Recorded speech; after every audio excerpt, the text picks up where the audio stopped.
एक सेठ जी थे। दिवाली का समय था। उसके घर में एक पुराना नौकर काम करता था।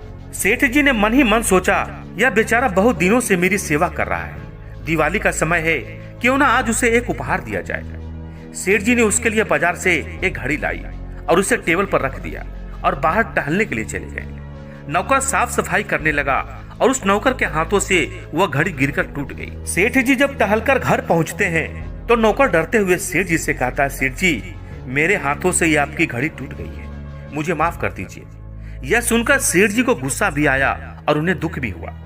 जब रात हुई तो सेठ जी और नौकर दोनों खाना खाने के बाद जब बिस्तर पर सोने के लिए चले जाते हैं तो सेठ जी को नींद नहीं आ रही थी। वह बार बार उस घड़ी के बारे में ही सोच रहे थे और दूसरी ओर वही नौकर मस्त खराटा मार के सो रहा था, जैसे मानो उसके जीवन में कोई दुख ही नहीं है। तभी सेठ जी को अचानक याद आया, वह घड़ी तो मैं अपने नौकर के लिए ही लाया था और उसी के हाथों से उसकी वो घड़ी टूट गई है, तो मुझे दुख क्यों हो रहा है। तभी सेठ जी अपने बिस्तर से उठे और नौकर के कमरे में गए और नौकर से कहते हैं, वह घड़ी जो तुम्हारे हाथों से टूटी है ना, वह घड़ी मैं बाजार से तुम्हारे लिए लाया था। सेठ जी की यह बातें सुनकर नौकर की नींद उड़ गई और वह सोच सोच कर दुखी होने लगा कि मैंने अपने हाथों से अपनी घड़ी तोड़ दी।